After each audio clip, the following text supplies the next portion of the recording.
All right. Good morning, everyone. Welcome to Kabbalah Coffee. This is our favorite way to start the week. At least my favorite way to start the week. Studying Kabbalah, speaking deeper ideas with you guys, and hoping to inspire each other. Now, the topic that we started last week was following our theme, continuing our theme of the idea of arrogance, ego, and generally hubris, the idea of feeling good about oneself to the point, feeling a little too smug about oneself to the point that it actually does some moral, spiritual self-harm. In other words, and this is the big premise of the chunk of Kabbalah that we're starting right now, it's not just the negative things that we do that can harm us spiritually, ethically, morally, but it's even the good things that we do that we then feel good about, which sounds kind of crazy. It's like, hold on, we did something good, we felt good about it, sounds great, win-win-win, right? You did something good, you felt good about it, what could go wrong? And in truth, nothing about that is inherently bad. The problem is if the feeling good about oneself leads to a place of inflated ego and leads to a place of carelessness, making mistakes, judging others as beneath you because you did this and they didn't do that, then it leads a person down a negative path. And the truth is, as we'll see maybe today, it becomes very difficult to adjust and correct, because at the end of the day, a person could say, I have to adjust and correct. I did something good. In other words, it's hard to figure out the need to correct and pivot when when the whole issue is feeling a little too good about something good that you did. So what we're talking here again is about doing something objectively good, but feeling arrogant about it. That's what makes it so, I think the right word that I want to use here is pernicious. Pernicious. That's what makes it so dangerous, because it's hard to look in the mirror and say, I messed up. When you really do something wrong, then you can feel it and you can recognize it and you can own it. When you did something right, but felt a little too proud about it, so then what are you correcting? I did something right, you tell yourself. I feel good that I did something right, you tell yourself. It's hard to get out of it. So what we're trying to do here is give ourselves a little narrative, little cognitive narrative therapy, not therapy, but like help. How can we give ourselves another narrative to keep us in a place of humility, because understanding the power, the need for humility will drive us to want to stay humble even when we have what to be proud of. And I just want to clarify this also. It doesn't mean that we should feel bad about ourselves or tell ourselves that we're a bad person when we're a good person. That's not what we're talking about. We're not talking about being dishonest or beating oneself up. The issue here is simple. The issue is that it's arrogance. It's the ego that gets in the way of our growth. It gets in the way of our relationships with others. It gets in the way of our relationship with God. And we know this to be true. We know this. It's been a documented fact. I'm hoping I'm not overstepping, but in all of our lives, I think that we've seen the dangers of ego, how when it becomes all about me, other people suffer. When it becomes all about me, my relationship with God suffers. When it becomes all about me, I suffer. Ultimately, I suffer. So I think we can all, if we're being honest, we can recognize the dangers of ego. And so it makes someone feel invincible, which is dangerous, right? A little bit dangerous. Now, we have to balance this, right? There's a very fine line, because you also need to feel at some, on some level, fearless and invincible, and know your qualities and know your mission and know God's trust and belief in you. Wake up every morning and say, Moda'ani, Hashem, thank you for returning my soul. And part of that meditation is, I know that you gave me life today for a reason. And the reason is not for me to just shrink and say, you know what, I can't, I'm too small, I'm too weak, I'm too, ineffective. No, the point is to do something bold and something great today. Make the world a better place, each of us in our own way. So we do need to be bold. But there's a difference, as we explained probably a few weeks ago, between the arrogance of Adam and the humility of Moses, right? The large aleph, remember we have a tale of two alephs, the large aleph and the small aleph. Adam in the book of Chronicles is written with a large aleph, and Vayikra to Moses is with a small aleph. What's the difference? The large aleph is arrogance. The small aleph is humility. Doesn't mean that Moses was the most humble man on the face of the earth. Doesn't mean that Moses didn't know his qualities. Doesn't mean that Moses was somehow, unaware of who he was. He knew exactly who he was. He knew exactly what he accomplished, but he felt honestly, genuinely, that what he accomplished was not his own, that he was given the gifts, the abilities, and the opportunity and the calling from God. All of that came from God, that he tried to do his best with that. And he also felt that maybe if someone else had that ability and that opportunity, they might have done a better job. So he never allowed it to get to his head. But at the same time, he wasn't naive about his role. He wasn't naive about his abilities. Imagine if a guy like Moses would have told himself, I need to be humble. Therefore, I need to deny my abilities. So I'm not going to step up. I'm not going to be a leader. I'm not going to stand up to Pharaoh. I'm not going to lead the people. That would be a waste. It would be a wasted opportunity. Moses, you're not humble. I don't want to say this about Moses. You would say to the person, bro, you're not humble. You're a fool. This is not humility. Humility is not denying your role, denying your mission. And I know we spoke a few weeks ago about this, about Moses kind of rebuffing God's offer and him kind of turning it down for a full week, and how, maybe that's a misguided sense. And it could be, and maybe that's part of the lesson by the burning bush. Maybe that's part of the lesson.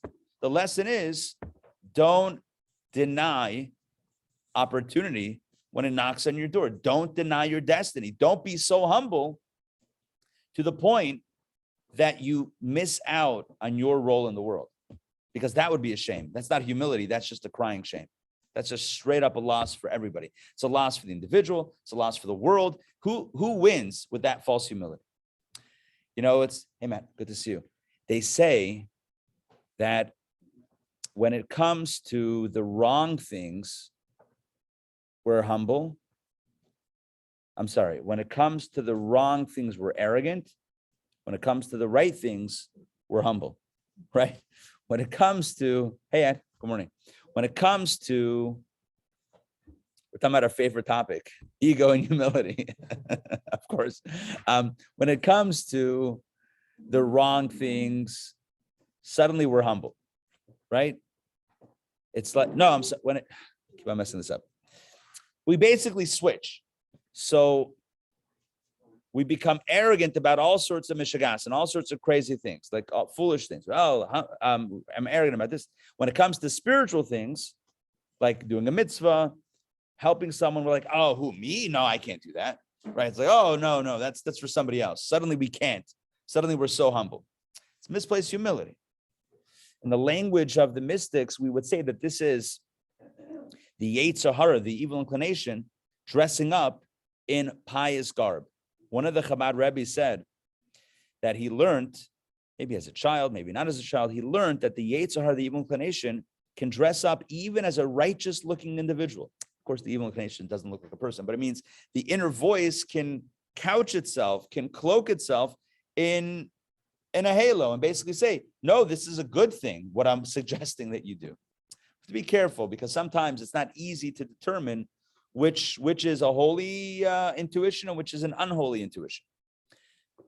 At the end of the day, the litmus test is usually, is it holding me back from doing something positive, or is it enabling me to do something positive? If it's holding me back from doing something positive, it's usually not coming from a good place. So for somebody to say, I'm so humble that I'm not going to do the mitzvah, I'm not going to help the other, I'm not going to, lead others or inspire others because I'm so humble, that's not humility. That's false humility. And that is nothing other than a crying shame. So here's the thing. We need to have strength. We need to have confidence. We need to lean into our mission. We need to lean into our purpose. All of that is an absolute must. At the same time, becoming arrogant about our accomplishments doesn't do anyone any good, right? Because what does that do? I'm arrogant. So I have a job and I do it, right? So what am I feeling arrogant about? The fact that God gave me the ability to do it, that's God.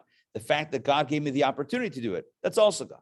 The fact that I chose to do it, okay, that's something. That's something, because even though I have the ability and opportunity, I could still choose not to. I could still allow my abilities and my opportunities to just fade away. So I did capitalize on it with free choice, true. But at the end of the day, that's why they were given to me. They meaning my gifts, my abilities, and my opportunity. The reason why I have all this stuff is to do exactly what I did. So when I do it, is it really something to be arrogant about? Maybe not. So that's the big idea. And we've been speaking about this the last few weeks. Last week, we mentioned that last point that I just cited, that even when we choose to do something positive, which is a choice, which should be commendable, at the end of the day, that's why we've been given the talents, the ability, the opportunity, and the choice is to make the right choice. I once heard about a teacher. I'm not suggesting that this is a good teaching philosophy. I'm not judging the teaching philosophy, but here's a philosophy that I heard about a teacher. The teacher wouldn't necessarily reward a student's listening in class or behaving or learning, wouldn't be rewarded. Why? Because what else are you supposed to do? In other words, isn't that the expectation? Again, should we encourage children through whatever means? Perhaps this is a more of a pedagogical conversation, that I'll let the experts weigh in on. I'm not an expert on this by far. That must be a French teacher. A French teacher? Why? They're very. So at work, if it's what you're supposed to do, don't expect any praise. You don't get any praise. Yeah, interesting. Yeah.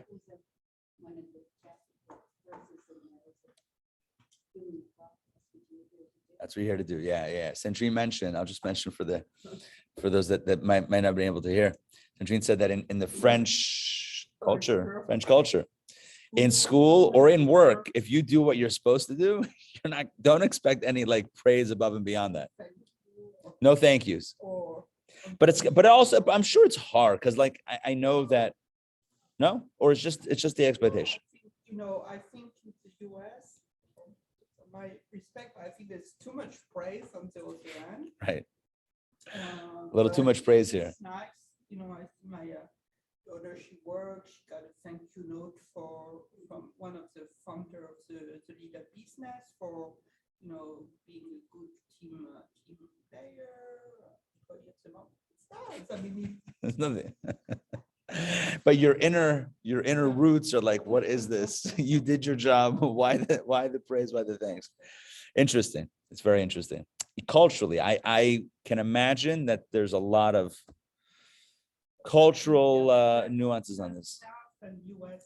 A little too much. Maybe we need balance somewhere. Maybe not never a thank you. Maybe not all the time needing a thank you. Somewhere in the middle. I'll tell you. I think a lot of it is conditioning. And I can say that I think, in this society, although within this society, there are many different pockets and different areas, there's no one thing called this society. But I do think that praise is expected and praise is almost needed sometimes to keep on doing it. It's like, what am I getting from this? I'm giving all this stuff. What am I getting? I don't know. But we've created that expectation, haven't we? Right. I mean, that's where it comes from. It's a cultural, right? It's a cultural thing. I mean, right? I was college faculty for many years, and I am of the philosophy that I assume that what sounds like the French perspective, that there are things we expect you to do. You should come to class. You should stay in class the entire time. You should, pay attention. That doesn't deserve praise or credit in any way. Right. But that's not, I mean, we've gotten to a point where if someone doesn't take out their phone to text during class, that's a good thing. Right. And I say, no, that's an expected thing. Right. And the question though is if that's where we are, it's kind of hard to, to fight that, if you will. I don't mean fight it literally, but I mean, it's hard to, that's what students need. Yeah. Donna. We can also apply it in the business world. So in the United States, it's always been appointed at will and not much respect for employees, especially at the lower end. Mm-hmm. But that has changed with the pandemic because it's difficult to get employees. So now they're getting sign-on bonuses and things. So they're getting more respect. Right. So what Donna's saying, just for the benefit of everybody, what Donna's saying is that we see this employment as well, how things shift. And now we're recognizing that just due to, I mean, now, like literally now, we have to, perhaps if we want to hire or retain workers, bonuses or whatever it is to keep, right. And the reality is that as a culture develops or as things happen, I guess we either respond or don't respond. And then, It's nice that the lower levels now are getting respect. getting some respect. Yeah. The counter argument is it's a job, you do your job. And I'm not weighing in on this on a pragmatic level, but on a spiritual level, this is the argument that he offers in the section that we're up to right now. And I mentioned it at the end of last week's session, and this is, we're going to pick it up today, is the idea, and Adina Malka mentioned from Pirkei Avot, right? If you do what you're supposed to, don't necessarily take credit for yourself, because that's what you were created for. And I think that's probably what you were quoting, right? If you do what you're supposed to, that's great. But don't feel bad about that. But should it lead to like a very big head? No, because that's what you're created for. Now, this is never what I can't say never, but this is not what we're learning, is not what we should tell other people to try to knock them down and say, hey, look at you. Don't feel proud. Don't feel happy about yourself. Oh, wipe that smile off your face. You were supposed to do that. This is not about, being, a downer for anybody and trying to rain on anyone's parade. This is not about anyone else's parade. This is straight up for ourselves. If we recognize that we are getting a little bit too self-proud to the point that it's harming. When do you know that anything is a problem? It's when it starts causing harm. So when we notice that our self-pride is not just healthy self-confidence, but it's a little bit beyond that. It's harming my relationships. Other people are not responding to me the way I would like.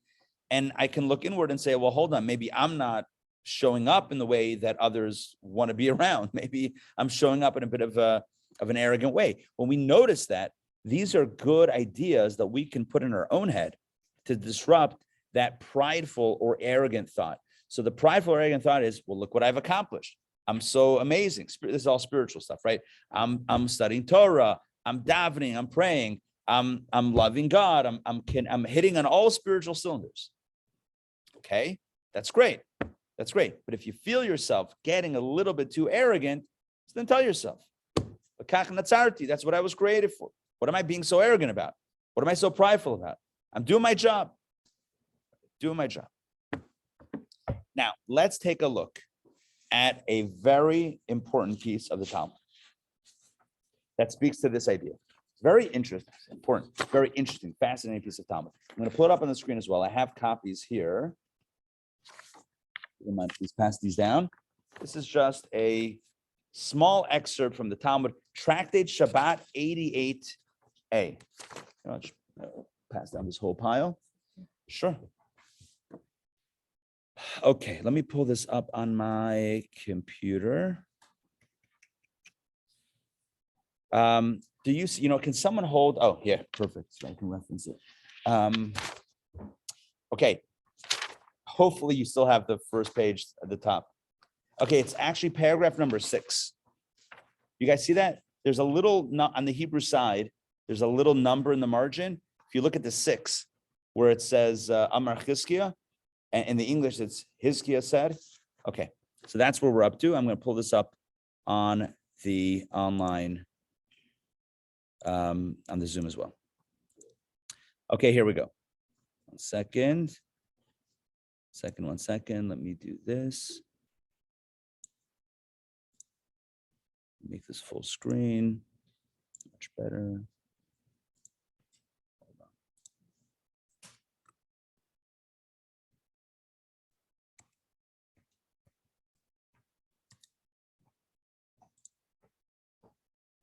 on. Okay, here we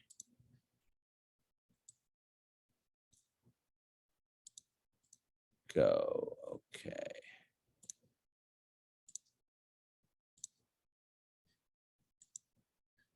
All right. Chizkiah said, this is, by the way, this is Shabbat 88a. This is the section of the Talmud where it discusses and details the incidents. Sounds suspicious. What happened at Sinai, at Mount Sinai. It talks about, we spoke about this last week, when God held the mountain over their heads and said, either accept the Torah or else. And I explained how that's really love. And there's another understanding of that based on Kabbalah and Chassidus. That's actually the section right before this. That's the section right before the section that we're going to study. You even see it here on the handout. It's the end of that top section on that page. Okay, but let's see what Chizkiah says. Chizkiah said, and the H with a dot underneath it makes it a ch. Just so you know, that's the English way of doing the ch. Chizkiah said, what is the meaning of that which is written from Psalms, in Psalms? You caused sentence to be heard from heaven. The earth feared and was silent. Now, this is a verse in Psalms that honestly, you could read this 1,000 times and not make any sense of it. It's like, what? And if you read Psalms, sometimes you encounter these verses where you're like, what is it even saying? But the verse is, you caused sentence to be heard from heaven. The earth feared and was silent. What does that mean? The Talmud asks the question, or Chizkiah asked the question to the Talmud. If it was afraid, why was it silent? And if it was silent, why was it afraid? It's kind of like wondering how silence and fear, or fear and silence, go hand in hand. So the answer is the following, and this is all Chizkiah's statement. Chizkiah says, rather, the meaning is, at first it was afraid, and in the end it was silent. What does that mean? First the earth feared, and then it was silent. In other words, the question really is like this. When someone's afraid, typically, although there's no one way to be afraid, sometimes you make noise when you're afraid, right? Right? Ever watch a horror movie? Kidding, I don't know. Right? There's they call it scream for a reason, right? There's like, so when you're afraid, you might make noise. Now, yes, it's possible to be afraid and silent, but the Talmud is not happy with that. If you're afraid, why are you silent? If you're silent, then why are you afraid? Silence means kind of like a calm. Everything's good. It's quiet. Is it fear or is it quiet? So he says, no, first it was fear, and then it was silence. What does that mean? The Talmud continues, you cause sentence to be heard from heaven. That refers to the revelation at Sinai. The Hebrew is, Mishamayim hishmaita din. Sentence doesn't mean like a sentence. Like, this is Bob. See Bob run, right? Was that ever a book? See Bob run? Yeah, something like that. Okay, right. Was it Bob and Jane? Was that the book? Sally, Dick, and Jane in my day. Sally, Dick, and Jane. All right. Who can remember? All right, it's something like that. But that's not what we mean by sentence here, right? That's not what it means that you cause sentence to be heard from heaven. What's the sentence? What is this? Wheel of Fortune? What is this? Wordle? No, this is Wordle, by the way. I got into it. Yeah. I bit the, there's Joodle now. Yeah. Oh yeah. It's a whole thing. Anyway. All right. We don't have time for that right now. We'll get back to that later. So here's the deal. Sentence means din. Din means judgment. You know, like when a court passes a sentence, it's like your sentence is with the gavel, boom. That's what we mean. You cause sentence to be heard from heaven, meaning you caused judgment to be heard from heaven. That refers to the revelation at Sinai. And why, not judgment necessarily, but like din, like the law. You caused the law. The law meaning the 10 commandments. Thou shalt, and thou shalt not. That's din, that's judgment, that's a sentence. God is saying, do this, don't do that. Let's continue. And why was the earth afraid? So now we know, so we're breaking down the verse. You caused sentence to be heard from heaven. That means revelation at Sinai when God gave the 10 commandments. Then what happened? The first reaction, right? It's all about live reaction. First reaction is the earth feared. What does that mean, the earth feared? Why was the earth afraid? In accordance with the statement of Reish Lakish. You know Reish Lakish? Our favorite highway robber turned Talmudic scholar. You know, I've told the story about Reish Lakish. Yeah, he was the dude. So in accordance with the statement of Reish Lakish, as Reish Lakish said, what is the meaning of that which is written? And there was evening and there was morning the sixth day. It says, Vayhi erev vayhi boker yom hashishi. This is in the account of creation, Genesis 1:31. It says, and there was evening and there was morning the sixth day. So the question is, why do I require the superfluous letter hey, the definite article, which does not appear on any of the other days? Every other day it says in the Hebrew, this is a Hebrew question. It says, Vayi erev, vayi boker, yom rishon, yom sheni, yom shlishi, yom revi'i, yom chamishi, yom shishi, it should say. It doesn't say shishi. It says yom ha-shishi, yom ha-shishi, the sixth day. Every other day it says it was evening and morning, day 1, day 2, day 3, day 4, day 5, day 5. When it comes to day 6, it says the day 6 or day the 6th. Yom, day, hashishi, the 6th. The 6th day. Why the 6th? The means, when do you use the word the? It's when you want to reference a specific one, right? It's like the big game. You can't say in marketing the Super Bowl. You know this, right? You get sued by the NFL. You can't use the Super Bowl. Do you guys know this in marketing? Yeah, it's a whole thing. You have to say like the big game. But when you say the big game, it's a wink and a nod. Everyone knows euphemistically you're referring to the Super Bowl, right? It's a thing. The Super Bowl is like a trademarked thing. Back to the point here. When you say the, it means oftentimes a definite or definitive article. It's like a specific thing that you're referring to. The 6th day, not just 6th day, but the 6th day. Like you would say, the Mona Lisa. It's like not just any Mona Lisa. I don't know if there are others, but it's like the one that everyone knows. Like the means the one. So the question is, what does it mean over here? Hashishi, the 6th day, right? Why is that? So here we go. It teaches, here's the big insight, the big reveal, that the Holy One, blessed be He, established a condition with the act of creation. God created the world on a contingency. You know what that is? You know, in like legal deals, you make contingency, like if this, then that. If this happens, then you'll get paid, right? God says God created the world with a condition on contingency. And He said to them meaning heaven and earth, if Israel accepts the Torah on the 6th day of Sivan, Hashishi, the 6th day, not the 6th day of creation, but also the 6th day of Sivan, the month of Sivan, then you will exist. But if they do not accept it, I will return you to the primordial state of chaos and disorder. Therefore, you see what's going on here? When God created heaven and earth, God said, you're here now, but it's contingent. You got to wait 2,500 years. If the Jewish people accept the Torah at Sinai, then you're going to continue. If not, then you're going to be undone. So, therefore, let's just finish this up and we'll explain it. Therefore, the Talmud, or at least this commentary, concludes, the earth was afraid until the Torah was given to Israel, lest it be returned to a state of chaos. Once the Jewish people accepted the Torah, the earth was calm. So what does the Talmud say? The Talmud quotes a verse. The verse says a sentence, you, God, caused sentence to be heard from heaven. The earth feared and was silent. And the Talmud says all of this is talking about the moments that happened, the epic moments that happened at Mount Sinai. What happened? Simply, the simple story is God gave us the Torah. He told us the 10 commandments and everyone went home. And 40 days later, we made a golden calf. But there's greater drama, the Talmud says. Heaven and earth were shuckling. You know what shuckling is? They were trembling in fear. Heaven and earth were. They were trembling in fear. Why? Because when God said, no, you guys want the Torah? Depending on our answer would determine whether or not heaven and earth continue to exist. Because heaven and earth were only created with a contingency. And what was the contingency? If the Jewish people accept the Torah, then great. If not, then everything is done. Why? Why? Because the whole purpose of creation is to make this world a home for God. If we don't have the tools to make the world a home for God, then what's the purpose of the world existing? Are you with me on this?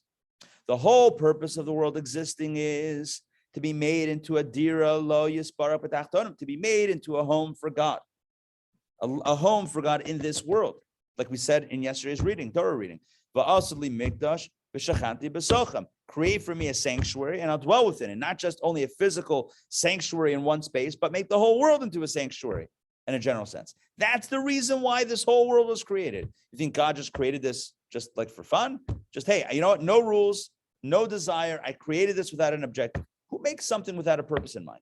We should at least grant God the respect to say that he probably had an intention when he made all this stuff. Otherwise, it's a little bit not nice. Who makes something without having intention? Why presume that? It's not nice, right? God had nothing in mind. God's like, you know what? Let's see what happens. Boom. I mean, maybe, but that's not how Kabbalah chooses to see this. Judaism says that God had an intention. God had a very clear intention. What was the intention? That this world be made into a home for him. And how do you make the world into a home for Hashem? It's through, okay, if somebody wants to build a home and they hire you to build it, what's the first thing you should ask them? Again, let me just set up the scenario clearly. Somebody, okay, person A, Reuven, wants their dream home. Reuven wants his dream home. And he hires a contractor named Shimon to build it. What is Shimon's first question to Reuven? Well, Shimon's going to build it. Oh, you're saying no. Shimon is the contractor. What's the contractor's question to the one who need the plans? Okay. I mean, I think the first question is, so what do you want? Right? You say you're hiring me to build your dream home. Okay. What's your vision? What do you want? Tell me what you want, and I'll see what I can do. Tell me what you want. God wants a home. What does that look like? What does that look like? We're going to figure out what God wants. Like, God, let me surprise you. Always a bad idea, right? Always a bad idea. Especially with a house. Yeah. It's like, yeah. Husband says to his wife, I'm going to surprise you. Here's our new home. Gewalt. Let's make this a group decision, please. Right. Let's bring everyone in on the conversation. Right. Certain things you don't want to surprise. Jewelry is already on the fence. Jewelry I'm going to put on the fence. It could go either way. Right. Saying, right. Like, right. Exactly. Except obviously with Donna's jewelry. That's a given. That it's good to go. No, but really it's like, everyone's got a different taste. So what? I'm going to presume to know your taste. Now, obviously, it's the thought that counts, and that's what we tell everybody. But yeah, at the end of the day, though, if you really want to get something that they want, it would make sense to ask them what they want. Well, here's the good news. God told us what he wants. Where? It's called the Torah. It's got 613 things that he wants. He's like, do this, don't do that. There's 248 things that God says I want you to do. 365 things that God says I don't want you to do. And that constitutes what God wants. That's God's will. As articulated in the Torah. So what's going on? God created the world. He has a vision. God created the world for a purpose. What's the purpose? Generally speaking, he wants a home. He wants a place that is conducive to him on earth. Great. How do we make that? How do we make God's dream home? So we can come up with that on our own. We can say, oh, I think God would really love a porch. I think God would really love, like an extra garage to park all the. So we can come up with ideas, or we can say to God, hey, what do you actually want? You tell us and we'll do it. That's a healthier way. You tell us, we'll do it. So God did exactly that. Well, I don't know if we initiated the conversation. He initiated the conversation. Whatever. God says, here's what I want. Great. Imagine if we say, you know what? Nah, not going to build it. Not interested. What happens then?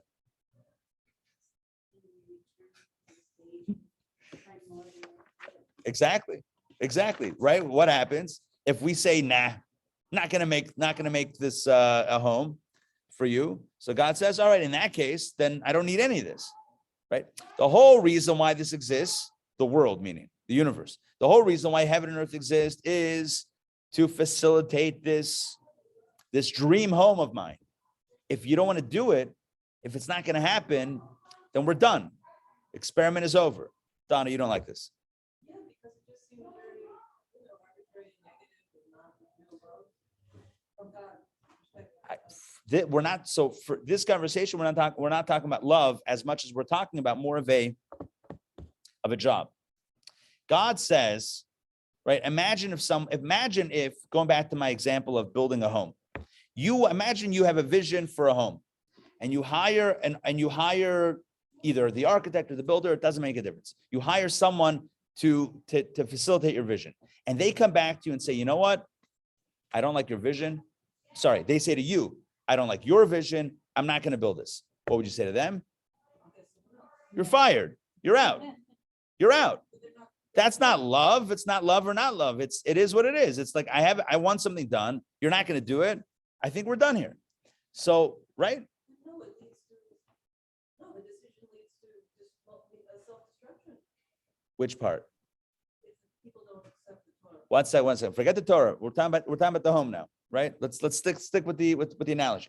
So what's going to happen? So you're going to say, look, if you don't want to build my home, I guess this business relationship is done, right? Like I put you into, we're having these conversations. I put you here to build this thing that I want. If you don't want to build it, okay, I'll have to find someone else or start over again or whatever. But if you're not going to build it, then I'm not going to keep on spinning my wheels. Like, what am I doing here?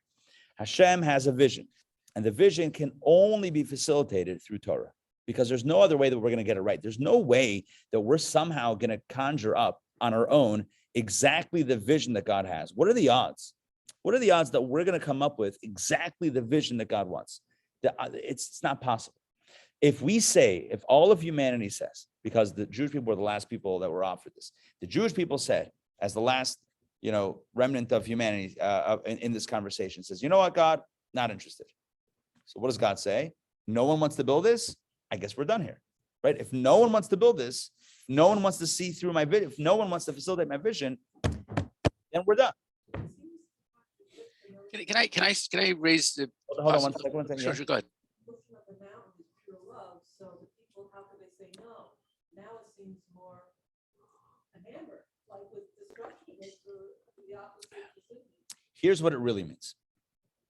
When heaven and earth, we're now attributing in the Talmud a type of consciousness to heaven and earth. Imagine heaven and earth know that they only exist to be made into a home for God through the vehicle of Torah. And they found their purpose of existence. Let's say they know this. And now they're standing at Sinai. And God says to the Jewish people, hey, do you want this? They are trembling. They are the ones, right? That's the verse. They are trembling. They're afraid. Please say yes, please say yes, please say yes, right? And then when the Jewish people say yes, like, then they can be silent. No more panic. Why? They're panicked insofar as what happens if the Jewish people say no, and if no one wants to receive God's vision, then how's any of this going to happen? Then what does that mean for us? There's a lot of fear, a lot of trepidation. The moment the Jewish people say, yes, we're in, all right, now we're good. However long it takes, we're not going to get it right. It's been a minute or two. It's going to take a while, but at least at least we have marching orders. We know where we're going. It's like when you play golf, you need to have a destination, usually marked with a little flag by the hole. Except if it's Top Golf, and then it's a whole other situation. You guys know Top Golf? Fantastic. Great place. There's also a putting version of that now, Putt Shack. Really? Putt Shack? Indoor. Same idea, Really cool. The west side of it. Really? Oh, wow. Legit? For kids also? Maybe, is it more? It's in a bar, but it's kind of separate. Okay. Got it. Bar, in other words, you have to be at least bar mitzvah? I don't know. I'm here all week. Okay. Michael, jump in. Yeah, first of all, I just want to mention, I don't know about other people in the Zoom. I'm having a lot of trouble hearing the people that are in the room with you. So if you can kind of try to repeat their comment or question. Yeah, better about repeating. I appreciate it. it. No, that's fine. This is what troubles me about it. And I get what you're saying. I understand, the idea of God's vision and building a home and, telling us what God wants, et cetera. But to tie it back to, the idea of arrogance, I think what troubles me about it, isn't it the height of arrogance to say that the whole world relies on our decision, or the Jewish people, the Israelites' decision? And okay, I get, it's a little bit, I kind of, when you just said the thing about it was offered to everyone else, okay, so maybe it wasn't just us, Right. Maybe it was like, but we were still the last. Right. And there was no plan B at that point. I hear you. I mean, I don't really have a good answer for that. It is what it is. It says that God shopped around the Torah to all the nations. Everyone asked God, what's in it? When God said what's in it, they said, it will pass. Rather not have that binding commitment. God then goes to the Jewish people. And I mean, the same Talmud that says this also says that. And Talmud says that the Jewish people said, yes, we'll take it. And but I'm sorry, I don't mean to interrupt, but I'm okay with all that. That makes sense to me. But the idea that the world would return to primordial chaos if we had said no, that the entire world at that point relied on our decision. I think that's what it is. I hear you. I don't know that I can explain it any other way. I mean, that's what the Talmud says. And, that's the way this narrative is being couched.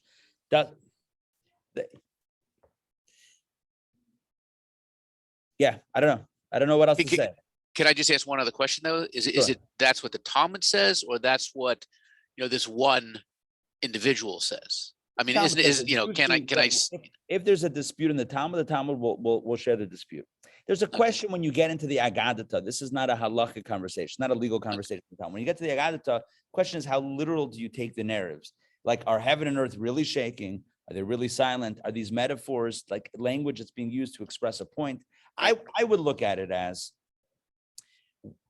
not every word of the Agadata needs to be taken literally, right? Agadata meaning like the more of the narrative story part of the Talmud. It's more of a perspective, and the perspective is how important it is to recognize that there is a master plan. How important it is to recognize that we all do play a role in the facilitation of such plan. And by the way, Jews have 613 commandments, and everyone has 7, and everyone has a role to play in that. And yes, 613 is a bigger number than 7. And that's why we tell someone who, for example, wants to convert to Judaism, are you sure? Are you sure? Because you can fulfill your vision, your purpose, and do exactly what God wants from you with 7 commandments. Now, these are 7 overarching big commandments that include many specific individual things, but we tell someone, are you sure you want the 613? And if they say yes, okay, great. So, but I don't know that there's a way around that. I don't think in this conversation, we're going to say, you know what? Jews don't have 613 mitzvot and don't have a unique role. It is what it is. I mean, we might be uncomfortable with that, but it is what it is. Does it mean that Jews are the only ones that have a role in creation? Of course not. But there's a specific role. And I think this is really this is the Jewish Talmud. That the Jewish Talmud speaks about Jews is not surprising. That a Jewish Talmud speaks about the Jewish role is not surprising. That a Jewish Talmud should speak about primarily the role of all of humanity, that would be surprising, right? It's a Jewish text, so it's going to speak about the Jewish role. None of that is surprising. What I take away from this is a few points. Number one, there's a vision. God created the world with a vision in mind. Number two, he then gave us the knowledge and the information to facilitate that vision. Number three, us accepting and embracing that is a very important piece of this whole thing. But really, the big takeaway from all of this, and this ties back to the beginning of the conversation, the big takeaway is that when we follow Torah and mitzvot and make this world a home for God, all we're doing, not all, but what we're doing is our job. That's the job. In other words, going back to what we were saying before, does it require a pat on the back? Probably not. I mean, we could do that also, but not too much, not to get ourselves too carried away. What's really going on? We're really facilitating why we're here. We're just executing on our purpose. It's like, should the architect or the builder of the house, should they pat themselves on the back? I don't know. They were hired to make something and they made it. Great. Good. Arrogance? I think arrogance is misplaced. That's really what we're saying. What we're saying here is that there's a purpose, there's a vision, and the vision is being facilitated. Okay.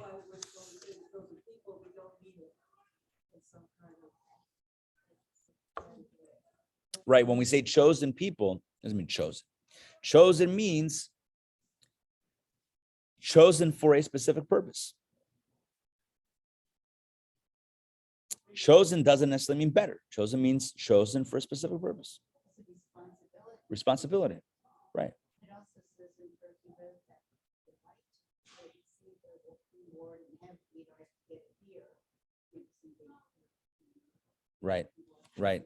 Dina Maka is also pointing out that we don't seek reward. It's not like, hook me up with all the good, with all the reward for what I've done necessarily in this world. In this reality, we don't always see that. It's not always obvious, right, that we get reward. We don't get that immediate feedback. And that kind of makes it difficult. Like if we always got that immediate feedback, I think would make all of this easier. Like if every time we did a mitzvah, the heavens opened up and the lights shone down and we saw a brick being laid in God's home, so to speak, whatever that would look like, we'd be like, oh, great. It's that positive feedback that would want you to do more, right? But that would make it then too easy. That would take away from the freedom of choice. So that, and we've talked about this also in this book, in this series, how that's why sometimes it actually works the opposite. We do the right thing and it seems like we're getting negative repercussions. And then we do the wrong thing and it seems like we're being rewarded for it. And that type of moral feedback confusion, which is a phrase I just created right now, that moral feedback confusion is what keeps free choice alive and well. Because we can tell ourselves, so one second, I can do that and succeed, or I could do the wrong thing and succeed, or do the good thing and fail. Okay, maybe I'm going to do the wrong thing. And it makes it that much more difficult, which then makes the building a real thing. But the building had to come by choice. None of this should take away the fact that we made a choice. Heaven and earth are shaking in their boots because heaven and earth knows what's at stake. Heaven and earth, they know. Again, do they really know? Is this just a way of saying how important it is? I don't know. I'm just saying that heaven and earth on some level, whether they know it or not, are hanging in the balance. In other words, is this happening? By the way, also to address this question, Torah is also a light, and the Jewish people are also a light into the nations, right? Even though it doesn't mean that everyone's on the hook for the 613 mitzvot, but the moral teachings, the ethical teachings are definitely that which is transferable across the board. And a lot of that has been, transferred, if you will, outside of the specific Jewish borders. We had a course, which we love to reference, Judaism's Gifts to the World, where we talked about multiple revolutions, global societal revolutions that were generated, the catalyst of which was Torah. And so the idea here is that Torah is absolutely designed to change the world for the better. And so the acceptance or lack thereof of Torah is a very important deal. What happened at Sinai on that sixth day? That's why it says the sixth day, because that sixth day was hinged. I don't think I created that. I don't think I finished the commentary on this. Why does it say Yom HaShishi, the sixth day? By the way, that Yom HaShishi is the beginning of Kiddush every Friday night. Yom HaShishi, Vayechulu HaShamayim. That's Yom HaShishi. That's that same. When you say Kiddush, Friday night, the first words, Yom HaShishi, the sixth day. That's the sixth day we're talking about. That's the same quote. Vayi'er Vayiboker Yom HaShishi. That Yom HaShishi is the end of that phrase, of that verse. And it was evening, it was morning, it was day, it was evening and morning, the sixth day. We say Yom HaShishi, and then we say Vayechulu HaShamayim, and God concluded making the heaven and the earth, etc. Yom HaShishi, what we're saying is the sixth day and the sixth day are inextricably connected. The sixth day of creation and the sixth day of Sivan, of the month of Sivan, 2,448 years later, are absolutely connected to each other. Because the sixth day of creation, when Adam and Eve are put on this earth, and the sixth day of Sivan, years later, the sixth day of Sivan, when the Jewish people accepted the Torah, that made it all come full circle. Because creation, including creation of humankind, is what is the role of heaven and earth? What is the role of humanity if we don't have a guiding light to direct us through this journey called life? Now, the question that is based on this, the question that emerges from this should be, why did God wait 2,500 years for this? Why did God wait until then? What happened that first span of humanity? That's a good question. How could God expect us to function or to make this world a better place without that guidance? That's a valid question. It's a valid question. What was God thinking? He put people on earth and said, like, talk amongst yourselves, figure it out. Like, what's, of course it ended up in a flood. Of course it ended up in chaos. I mean, even with Torah, it's chaos half the time. Like, can you imagine without any guidance, any divine guidance? This place would look crazy. So why didn't God give it to Adam and Eve? It's a good question. It's discussed. It's too big of a conversation to have right now. But in short, I will say, half jokingly, God tried with one mitzvah and they broke that one. So he's like, all right, we're going to wait a little bit. He gave them one commandment. Don't eat from the tree.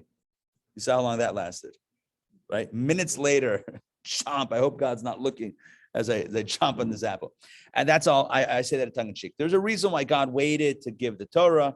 It had to be the right time. It had to lay the foundation of what for us also, what the world looks like without a Torah, to know then the contrast between no Torah and Torah. There are various different angles on this, and it's too big of a conversation to have right now. But the point here is that Torah is a game changer. Torah, which of course includes all of Torah, which includes Kabbalah, all of this is a game changer. And this was given at Sinai in the year 2448, the Jewish year 2448, the sixth day of the month of Sivan, Yom HaShishi. On that sixth day of Sivan, 2448, is when the world finally got its vision. And again, even the 7 Noahide laws, also that the vision of those 7 Noahide laws also come from Torah. So it's not just the 613. It's everyone is empowered on this day. Okay, so with that in mind, we can get back inside our text. Do you have I saw the hand go.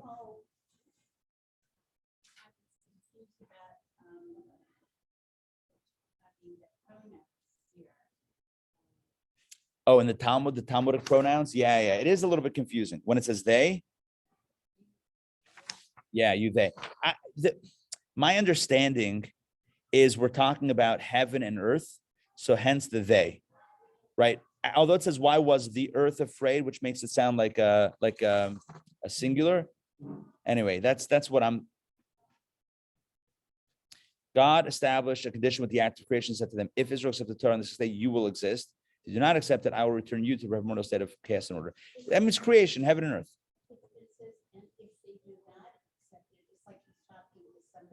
Yeah, talking to heaven and earth.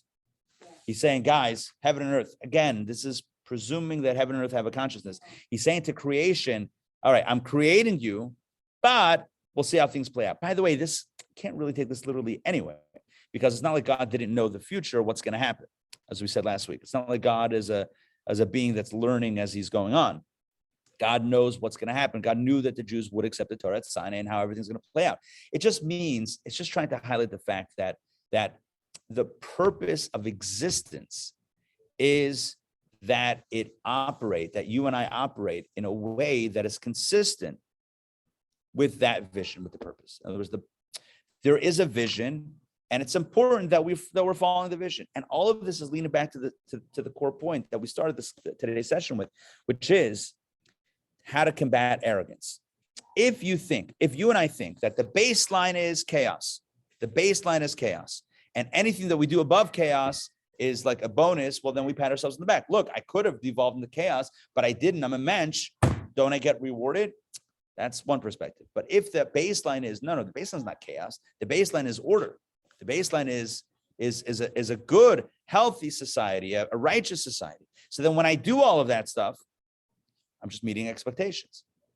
That's not something to become arrogant about. And that will take us into the conversation back inside. So what I'm going to do is pull this up. I'm going to pull up this on our screen. Okay, this is where we ended off. We did a little bit of this last time, but we're going to pick it up and get a running start. Okay, we're on page 240, which is, if you have the book, it's 240. If you have the handout, it's 240. And online, it's also 240, which is, obvious that everything is going to be on the same page. But we're in the middle of that page. If you have the little booklets that I printed out, you'll notice that I messed up on the printing, and I mentioned this at the beginning of the class. It's back when you turn the page, it's going to be backwards. So I apologize for that. Just follow the numbers, and you'll try to do your best to figure out how the pages turn. Okay. Sure. Okay. Let's jump in. Therefore, our sages declare, this is from Pirkei Avot, if you studied much Torah, do not claim credit for yourself. Right? It says in Pirkei Avot, and understand this, Pirkei Avot, Ethics of Our Fathers, Ethics, the section of Mishnah called Ethics, that is not the law. It's beyond the letter of the law. This is not what you're legally required to do. None of this is about legal. It's all about ethical. It's about a healthy way to live. Do you have it's 240, that first page. It's about a healthy way to live. And our sages tell us in chapter 2 of Avot, if you study a lot of Torah, do not claim credit for yourself. Don't let it get to your head. Don't become arrogant. The Mishnah does give a reason there. The reason is for you were created for this purpose. But this is an additional reason. If the first reason is challenged as insufficient. In other words, the first reason is, what's the first reason? The first reason is Hashem, God gave you the mind. God gave you your energy. God gave you your studious nature. The first approach to combat arrogance is to recognize that everything that we have is a gift from Hashem, gift from God. If that doesn't work, then we say, all right, then at the very least, I'm just hitting expectations. Man has free choice. We spoke about this at length last week. Man has free choice. And although he has the strength to comprehend and discern and to serve God, yet he has the ability to choose not to study Torah or pray with devotion. In other words, the first reason might be insufficient. A person might say, yes, I know God gave me the ability, God gave me the talent, God gave me the nature, but I could still choose not to. I could still choose to use my studious nature to study all sorts of other things and to not study Torah. The fact that I chose to study Torah is my choice. So therefore, I'm going to pat myself on the back. Hence, he's told, for you were created for this purpose. Man was first created precisely for this goal. That's a very strong statement. Man was first created. That phrase gets lost in translation a little bit. I mean, it's here in English, but man was first created. That means that from the initial onset, the initial conception of creation is for this purpose, is for this goal. So if you've achieved it, great, but this is not something above and beyond expectations. It's not like, wow, I can't believe you did it. It's good, you did it. That's great. I feel like we're channeling the French way of looking at things. Like, you did it, that's great. It's obviously not a bad thing, but okay, expectations. You achieved expectations. It is written, Bereshit, in the beginning, or as Rashi notes, for the two called Reshit, beginnings, God created. God created Bereshit for the two beginnings. What does that mean? Our sages explain God created the world for the Torah, which is called Reshit, and for Israel, which is called Reshit. This is the first Rashi on the Torah, actually. First Rashi in the Torah says that part and parcel of the vision of the world is, as we mentioned from this other Talmudic piece, is for Torah and mitzvot. And the 613, which the children of Israel facilitate, at least on a good day. 242. God intended for Israel to be elevated through Torah, his intellect and will, may he be blessed. And that's not just Israel to be elevated through Torah. It's not just a personal elevation, but it is an idea of also elevating the world and bring the world to its place. And again, it doesn't end with the Jewish people. It continues to flow to all who are inspired by the message of Torah. And the Jewish people are meant to be a light unto the nations, which means that it's meant to then inspire others as well. Not necessarily in all the 613, but in whatever one is enjoined to do. Let's continue. The Zohar declares, and this is what I referenced in the email that I sent out last night, three are bound to each other. And of course, let me just give the disclaimer. The Zohar is the primary work of Jewish mysticism. As such, primary work of Kabbalah is the Zohar. As such, the Zohar speaks of a Jewish role in all of this. So the Zohar says the following: three are bound to each other. This is not really a good translation. It says there are three knots that are bound to each other. Sollish. Let me read the original in the Hebrew here. The original says,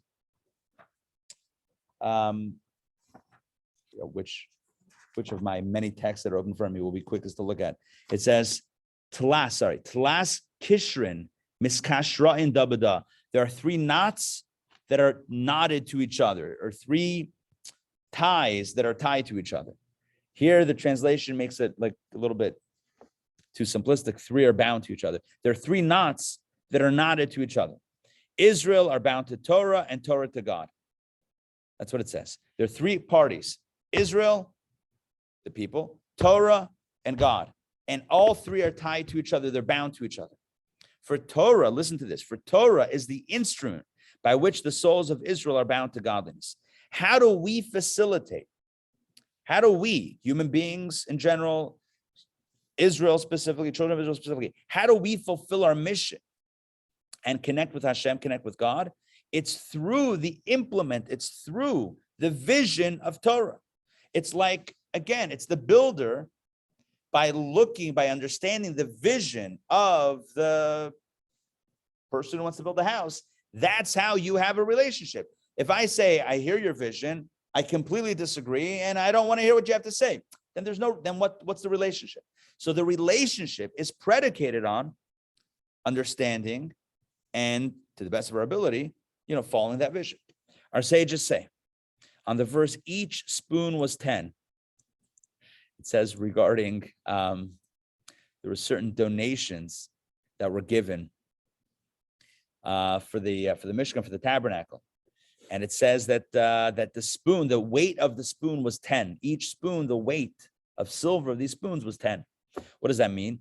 It says each spoon was 10. That means in the Zohar, again, Zohar, Kabbalah says that the 10 commandments parallel the 10 utterances by which the world was created. That you have these two instances of 10. 10, 10. Each spoon was 10. 10 and 10. What does it mean each spoon was 10? 10 commandments on a deeper level, mystical level. 10 commandments and 10 utterances. In Genesis, the Torah tells us that God created the world through divine speech. God said, let there be light. God said, let there be a heaven. God said, let there be vegetation. God said, let there be sun, moon, and stars. God said, let there be birds and fish and animals and humans. God said. 10 times it says God said. Those are the 10 utterances, 10 articulations of speech that God used to create the world. Well, guess what else has the number 10? 10 commandments. Why are each of them 10? They're paralleled. The world is sustained. The 10 utterances of the world are sustained when we keep the 10 commandments. Are you with me? That's the implication. 10 and 10. 10 utterances, 10 commandments. The world is achieving its vision when we are keeping the 10 commandments. Our sages tell us, and this is what we did inside before from the Talmud, Shabbat 88a, that God made a condition with creation. If Israel fulfills my Torah, good. If not, creation shall revert to chaos and void. We read that and discussed that. Our sages also say in Shemot Rabbah, on the verse Elah, these are the accounts of heaven and the earth as they were created. Elah, these meaning heaven and earth, by whose merit were they created, and in whose merit are they maintained? In the merit of Elah, these are the names of the children of Israel, and Elah, these meaning people of Israel, by whose merit do they exist? In the merit of Elah, these are the testimonies and statutes and judgments, which means that the earth exists when we follow the guidance of Torah. And again, yes, these are Jewish texts and they speak about the Jewish people, but it would be very surprising if Jewish texts didn't speak about the Jewish people. If there's any text that should speak about the role of Jews, it would be a Jewish text. So I'm not surprised by that. That the Shemot Rabbah, the Jewish Medrash, and the Jewish mysticism speak about a unique Jewish role. None of that is surprising. This also applies to everyone. Every human being is created in the image of God, and every human being has a purpose, and every human being's purpose is aligned with the vision of the world. And what we say here applies to everyone. But what's the point here is not about really, none of this is about the unique role of the Jew as much as it is about expectations. What are the expectations? The expectations are that we make this world a better place, a more godly place. Therefore, let's continue. Therefore, last paragraph on this page, they declared, our sages declared in Avot, as we mentioned before, for you were created for this purpose. You studied a lot of Torah. Don't take credit for yourself, because you were created for this purpose. The primary purpose of man's creation is for the Torah. That is why we're here. We're here for Torah. whether that's Torah study or the fulfillment of the mitzvot in the Torah, whether it means 7 or 10 or 613, the numbers don't matter as much as the concept. The concept is that you and I and all of humanity is here for the purpose of facilitating God's vision. That's why we're here. We're not here to have a good time. We're not here to do whatever we want. We're here for a reason. Now we can choose, because of free choice. We can choose to do whatever we want. And God doesn't pull the plug the moment we decide to abrogate the mission. The moment we say to God, thank you very much. You have your reasons for me being here, but I frankly have my own reasons for being here. God doesn't say, well, then you're out. That's not how it works. In fact, I will mention another medrash that's not here that does say this. It says in the beginning, and we may have encountered this in other texts of Kabbalah before. It says that God initially, gives an example. The medrash says there's an example of a king. I think some of you are going to recognize this. A king that had very fragile glass cups. And he said to himself, if I pour hot water into this cup, into this glass, it's going to happen. It's going to shatter. If I pour cold water into this cup, what's going to happen? You know when you pour very cold water into a glass cup, it gets condensation on the outside. So it's going to look ugly, right? Well, okay, maybe for like a very fine dinner party, then you're going to have like the waiters like rubbing down the outside of the glass so that it's not like the guests pick it up, that it shouldn't get their hands wet. Like it's just not, it's not like super classy. Not that beer mugs aren't classy. I'm just saying it's not like maybe like dinner type of situation. So the king says, so again, it's his internal, says to himself, if it's too hot, they're going to shatter. If it's too cold, it's going to look ugly. What should I do? Wise man, what does he say? Oh, I'll mix the hot with the cold, right? Get it room temperature, and then it's going to be fine. The Medrash says this is a parable or an analogy for the way God created the world. Initially, God wanted to create the world with hot water. What does that mean? With strict justice. Gvura. In Kabbalah, we call this gvura or din, just judgment. Harsh, very harsh judgment. But he realized that that's going to shatter the glasses. That's like us, right? It's going to shatter the containers, shatter the vessels. It's not going to work. But then they said, okay, so then I'll pour cold water. But if it's only cold water, if it's ice cold water, then it's going to get ugly. So he said, you know what? I'll do a little hot with a little cold, then it'll be good. What does that mean? What does that actually mean? So Kabbalah explains that God initially wanted to create the world with strict justice, meaning that the moment anyone falls out of line, they're out. It's like the army. Imagine the army. You tell your command. I've never been in the army, but imagine in the army. I can't. But I've seen enough. I've seen enough to be dangerous. So imagine you tell your commanding officer, you tell the general, thank you very much. You have your opinion on what I should be doing today. I appreciate your vision. Everyone stand up and start marching. I appreciate that. I really do. I understand where you're coming from. However, I'm going to stay in my barracks and play Wordle all day. You're out. You're out. It's not even a question. You're sent flying. You're court-martial. I don't know what you are. I'm just making up words at this point. You're done. You're finished. You're finished. Done. No. Oh, what do you mean? You have to understand where they're coming from. No, you're out. You're done. It's an army. This is not, what is this? We're not playing games here. This is an army. This is an army. So God wanted to create the world with Gvura. You step out, you're done. You're finished. Delete. Right? Or like dishonorable discharge. Right. Dishonorable discharge. You're done. You're finished. The old ejecto seat. It's like, boom, either down or up. Whatever. You're done. You're finished. You're out of the car. You're done. Through the sunroof. You're out. We're on a mission. You say, I don't want it. Okay, so you're out. You opted out. You opted out. You chose. God realized that it's not sustainable. All the vessels are going to shatter. All the glass are going to shatter. Who? There's no one going to be left. If that's the standard, God's going to be very lonely very soon.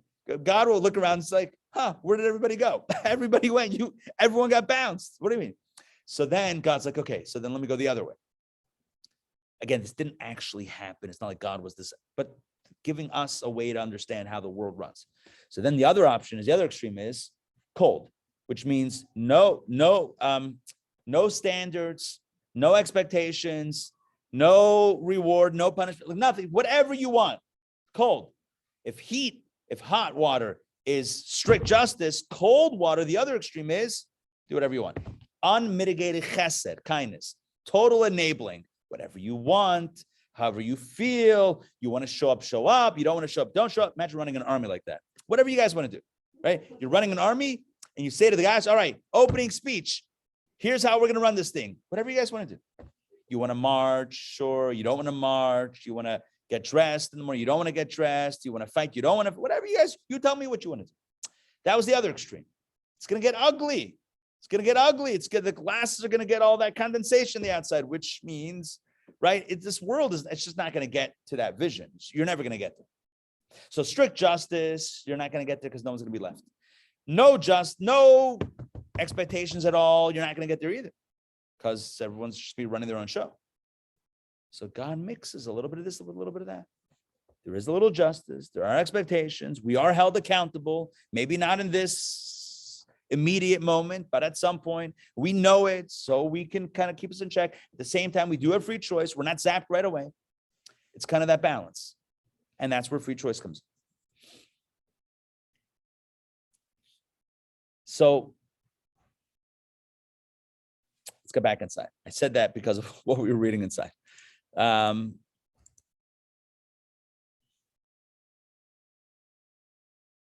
Therefore, they declare, back to the last paragraph. Therefore, they declare, for you were created for this purpose. The primary purpose of man's creation is for the Torah. As it is written, ultimately, all is known.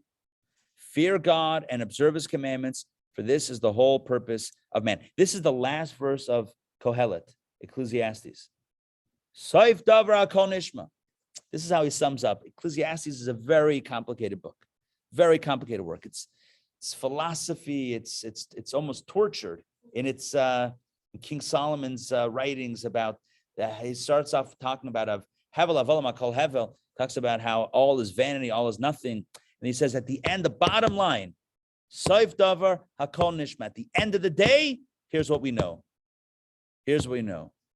He says, Soif davar kol nishma, eselakim yira, fear God, ves mitzvos of shmar, and keep his commandments. Kizeh kol ha'adam, because this is what it's about. And that's how he concludes the book. After all of the unknown of life, all the uncertainty of life, all the vanity of life, here's what we do know, that we're here for a reason. So let's just do it. Let's just embrace it. No, we're not going to get pulled out of the line. God didn't create the world with that strict justice to the point that if we met that at the moment we step out of line, we're yanked. That's not how it works. This has to come from us. It's a choice. But understanding this, understanding what's at stake, allows us to appreciate that we're here for a reason. There's an objective for why we're here. In that case, and this really concludes why we're doing all of this conversation. Last two lines on that page, 242. In that case, when man does what he was created for, he's not to be satisfied with himself. What's with the patting on the back? What's with the arrogance? What's with the hubris? In his 244, in his divine service too. So in other words, when a person studies Torah or does a mitzvah, yes, it's great. Obviously, it's good. But is it beyond expectations? It's the expectations. It's literally what we were created to do. And so too in divine service, that means in prayer, in the prayer experience, like that meditational connection, when he attains love and attachment to God, he's also not to be satisfied with himself. For this is his whole reason for his being in this world. How do you say it in French? Raison d'être. D'être. La raison d'être. With a ch? D'être.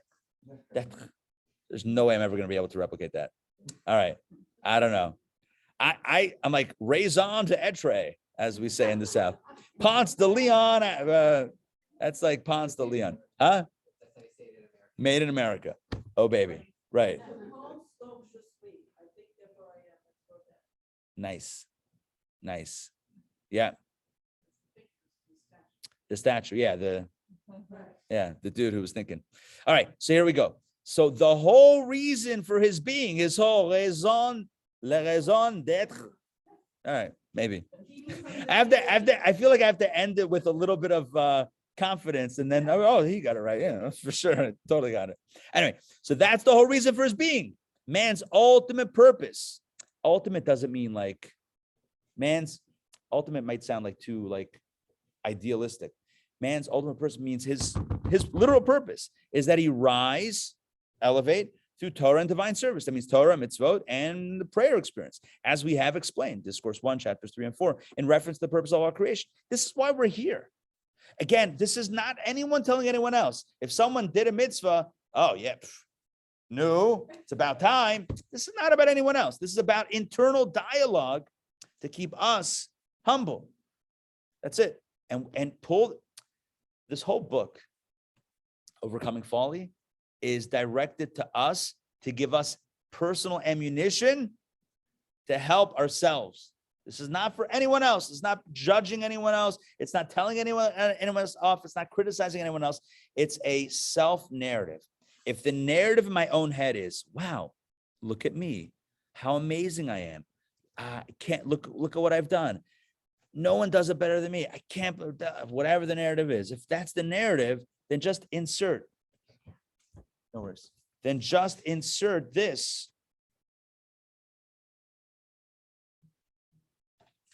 Then just, then if this, start again. If this is, if my narrative is, look how great I am, look how amazing I am, look at what I've done, then it's lead to arrogance. So we have now a thought that I can insert within my own mind, saying to myself, this is literally why I'm here. Let me take it easy. Let me take a step down from I don't need to expect that I'm going to be put on a pedestal and receive a gold medal because I did a mitzvah. I woke up today and did a mitzvah, gold medal. Again, going back to my soul, I like this example. Going back to the soldiers in the army. You woke up on time, you got dressed, and you marched. It's my rudimentary understanding of the army is a lot of marching, right? So you stood in line. Good. Medal? Not yet. Let's see how things play out. We're not going to give you a medal yet, right? Maybe that's where American society is still not yet fully in this needing positive feedback. Nothing wrong with positive feedback. This is really internal. It's not about anybody else. It's really internal. Like I tell myself, this is what I'm meant to be doing. On the contrary. And now he goes even deeper. And you'll see what he's about to do. This is going to take us to the end of this. We have another 2 paragraphs and a line. So stay with me here because this is powerful. On the contrary, his satisfaction with his Torah study and worship, that's prayer, make it quite clear that his service did not effect a state of bittul. State of bittul means a state of humility within himself. Listen to this. If a person catches themselves becoming arrogant and self-satisfied, look at me, waiting for for the plane, skywriting. You know the skywriting planes? It's a beautiful blue sky outside. I'm looking over Midtown Atlanta. Right. Imagine the plane says, Rabbi Ari killed it today, right? I mean, like imagine like that's what it should be saying because look at what I've done. Imagine if that's what that's my expectation. Then you know what that means? Not only should I not feel satisfied for doing what I'm supposed to be doing, it means I didn't even do what I was supposed to be doing. You with me in this plot twist? Not only is the problem that I met expectations, right? No need for arrogance. The fact that I'm feeling arrogant is a sign that I did not even meet expectations. Because what were the expectations? To be humble. So if I'm not humble, I'm patting myself on the shoulder. I still have a lot of work to do. That's the plot twist here. It's brilliant. He has, in this case, with arrogance or self-satisfaction, not attained the desired fulfillment. Instead of self-satisfaction, he should properly be anguished that he has fallen so short of fulfilling his purpose in life. And if so, why was he created at all? And what does he achieve? No one should ever tell anyone else's. What have you achieved? Why are you even here? You're away. No. And don't tell yourself this in general either. This is very, very harsh. But it's like the way it's explained in Tanya. You also have to use some other teachings in other areas to really understand the context there. Like it says in Tanya, a knife is a dangerous item. If you're using a knife, you have to know exactly what you're using it for. Like a surgeon, they're not just slicing and dicing. A surgeon's just slicing. Come on, right? A surgeon is holding a tool that literally is life and death to the other person, to the patient. And a surgeon has to know that the way they hold the tool is critical. And they're only going to cut what has to be cut and cut out what has to be cut out. And it's very precise. And in this case, when it comes to self-critique, it's like a knife. Only use it if you know what you're doing. Do not do this. Do not, and this is my warning for this paragraph. Do not do this if you're unsure what you're doing. Do not tell yourself, if I'm falling short of my purpose in life, why am I created? What have I achieved? Do not say that to yourself if you're not a surgeon in an emergency room in a sterile environment. Make sure that you know what you're doing. But if you know what you're doing, this is a powerful exercise, a powerful self-exercise of humbling oneself. If you know what you're doing, if you're doing it right. And what is the exercise? The exercise is, if I catch myself becoming a little arrogant, a little too self-satisfied, a little too smug with myself, then I can tell myself a number of things. Number one second, all of my gifts come from God. All of my opportunities come from God, right? The energy that I use to make the choice comes from God. Now, I did make a choice, but that choice is only what God expected of me to do. So am I really arrogant? And if I am really arrogant from this, that means that I actually didn't do what I'm supposed to do, because I'm supposed to serve God in a humble way. And if I'm arrogant, then that means I'm not really serving God. I'm serving myself. And if so, how am I pretending that I'm righteous? It's not even righteous. What's going on over here? So let's continue. This is especially true if he has not been perfectly meticulous, even in trivial matters. It says even trivial matters, even smaller details of Torah mitzvot. For these are considered important for one of his statures, we explained before in Discourse 15, chapter 5, the last chapter that we did. In other words, I think we did this 2 weeks ago. The details do matter. The closer you are, the higher you are, the more what you do matters. A scratch on a diamond is more severe than a scratch on a piece of coal. That's the nature of diamonds and coal. All the more, he says inside, if these trivial matters entailed any profanation of the name, God forbid. In other words, if a person of a high spiritual caliber did something that then doesn't look good, then desecrates God's name, that's a big problem. Then it would be better had he never been born. Oh, this is strong, right? Okay, listen, this is not for anyone else. This is one own. He's quoting now from the Talmud. Doesn't mean it literally. He's quoting from the Talmud that says there was a big debate amongst the sages. For years, they had this debate, a running debate. Is it better that we were born, or better had we never been born? You understand this philosophical conversation? Is it better that we were born, or would it have been better had we never been born? You know what the conclusion is? It would be better had we never been born. But now that we're born, right, we got to do what we got to do.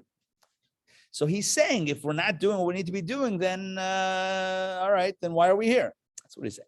Had he never engaged in Torah and divine service, it would have been better. For then at least the profanation of the name would have been avoided. In other words, you say, this great Torah scholar acts like an arrogant, that's what Torah gets you. Torah gets you an arrogant guy, an arrogant person. Then now it's not just about this guy being arrogant. It's about Torah not working. It's about God. It's all this stuff gets mixed in. It's just not a good thing. So now, thank you very much for dragging Torah and God down into the gutter. The cause of all this. So what's the problem? What's the root of all this? The cause of all this is that his divine service is not truthful.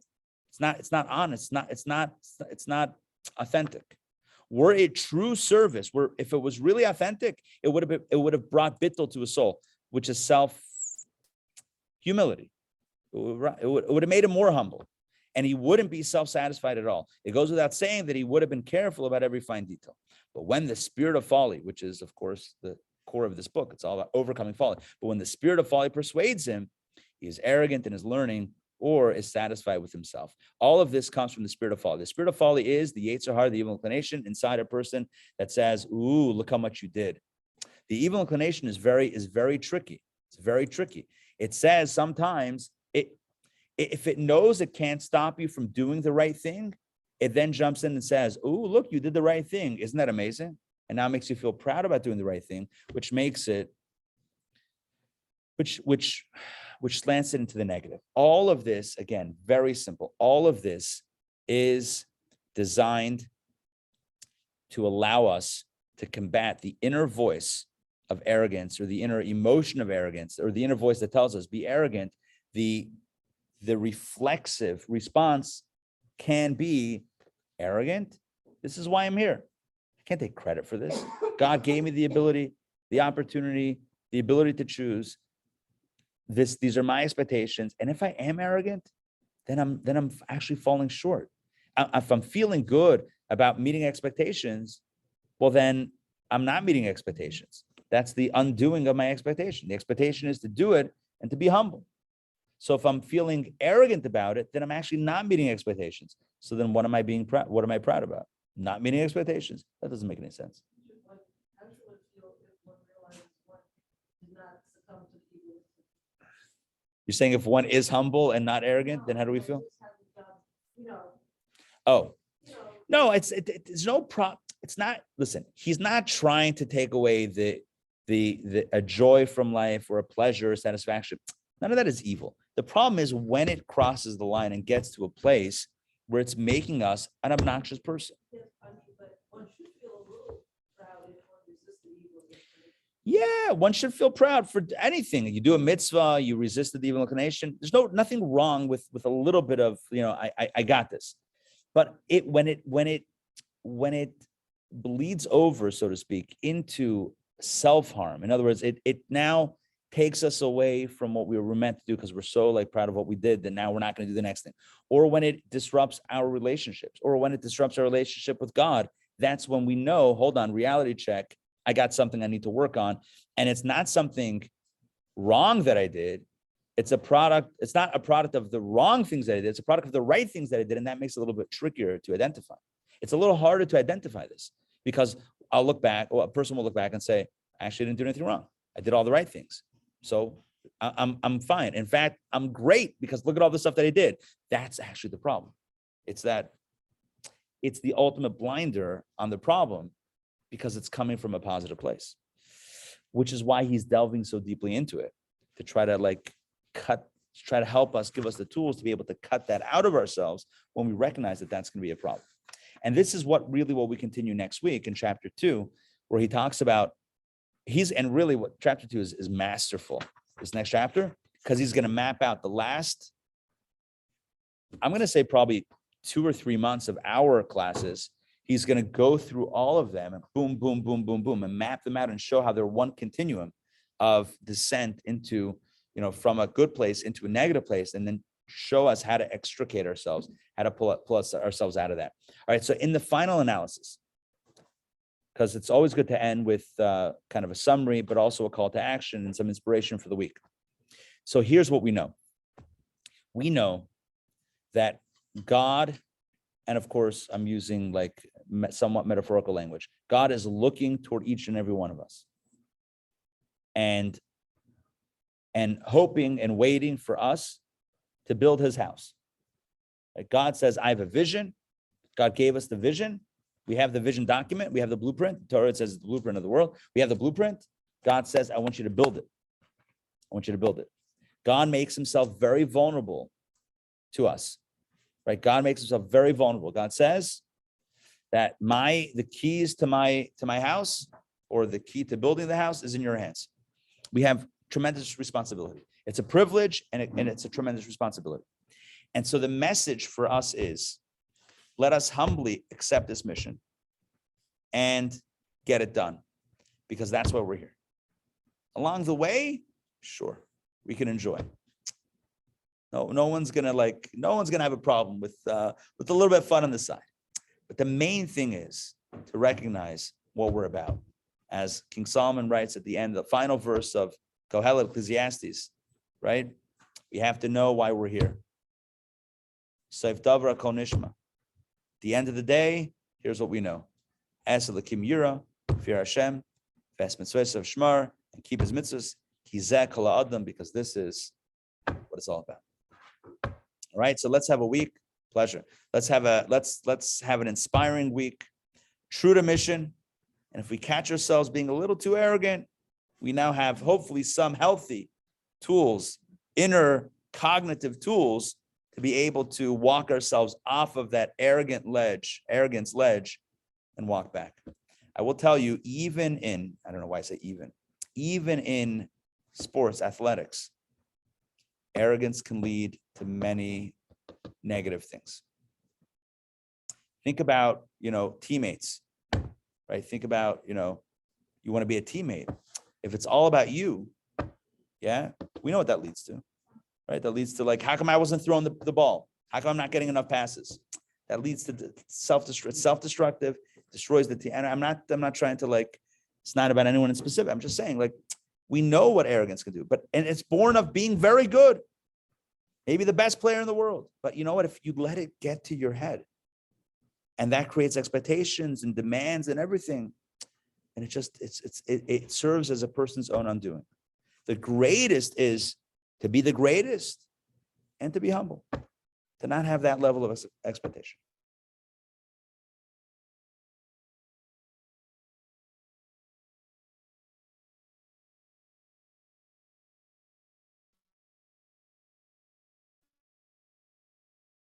Club, no RCS. We have JL Tuesday night and Thursday.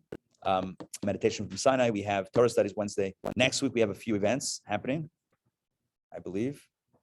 No, do we? That's next Thursday? A week from Thursday. Yeah. All right, check the website. It's on there. It's on the website. More stuff is going up also very soon. Okay, we'll see you everybody. Have a wonderful week. Shavua Tov. Take care.